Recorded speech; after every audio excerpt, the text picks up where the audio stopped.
anniversary of Star Trek. So you've all worked on different shows at different times, and they've all defined their times and been different, which has been what's been so great about it. So for each of you, I just want to go down the line, starting with you, Walter, and then Nichelle, Denise, and Bob. At what point did you feel like you were making a TV show? It was a job, it was a gig. And when did you finally feel like you were doing something special? Yeah, I have to stand, I'm sorry.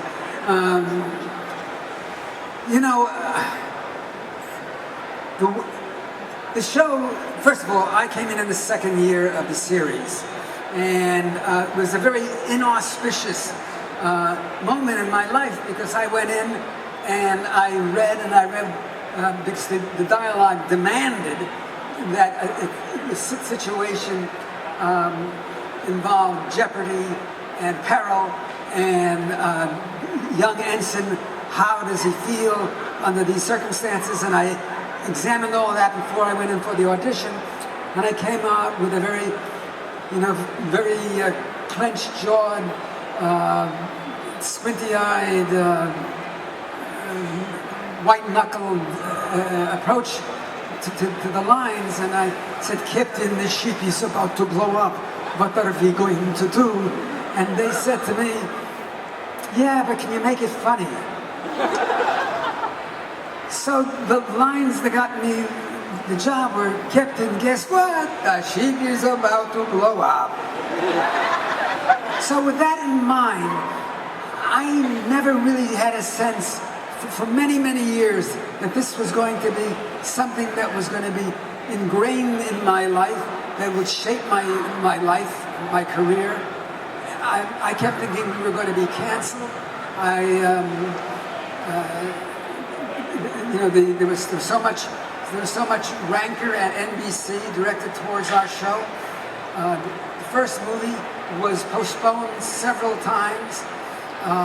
The first movie was, in fact, admittedly not very good. And I thought that was certainly the end.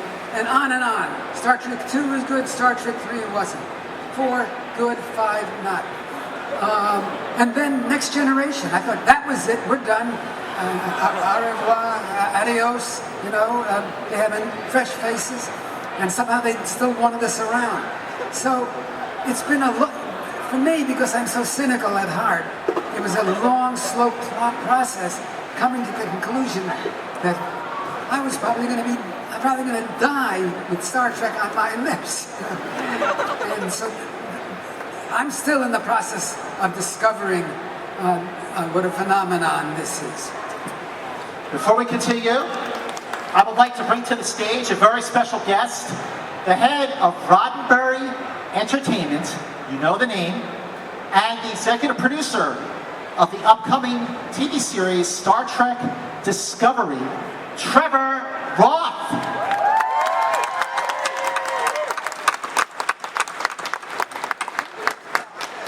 Nichelle, I know you have a very special story about the impact that Star Trek made on a very big fan, MLK, Martin Luther King Jr.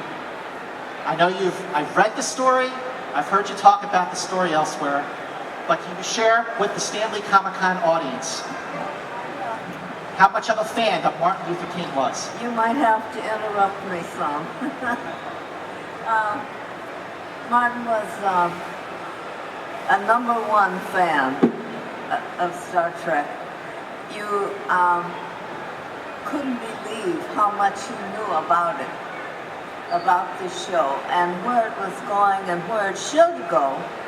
And he actually gave a lot of good ideas to some of the things that we did and didn't do. And he was a wonderful man. Martin Luther King was a wonderful, wonderful human being. And he was so down to earth that you wouldn't have known it was, his name as much as as big as it was, that he was so down to earth when he met you. Just talk to you like we would talk to each other, you know. And you keep waiting for this guy to become, you know, very, very important talking to you. He was very, very down to earth, and I adored him. For Denise. Oh, yeah. Oh, okay, wait. Thank you. The story continues. He said, tell them about how you wanted to quit the show and he told you not to. It's very true. At one point I was getting some offers that were very, very interesting, and I was thinking about leaving the show. And one of the most important people I met right at that point in time when I was about to go and put my resignation in was Dr. Martin Luther King. And so I told him, it's such a pleasure to meet you, and blah, blah, blah. And he said, you're very good on the show. And I said, well, I'm leaving the show, of course, and that's as far as I got. And he says, you can't. And I said, what you talking about, Dr. Martin Luther King? But I didn't say that. I just went, and he said, don't you know what Gene Roddenberry has given to so many people?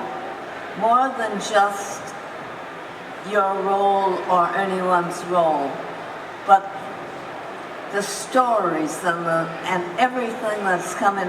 Everybody knows the show, and it's true, we used to get all kinds of ideas coming in to our show, and some of them they used and gave them credit for it and tried to pay them, and they wouldn't take the money.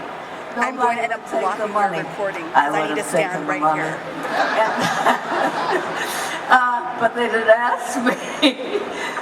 But it was a wonderful show, and it was a wonderful opportunity, and I worked with some really great people.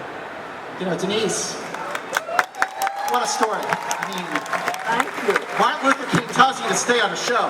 You stay on the show.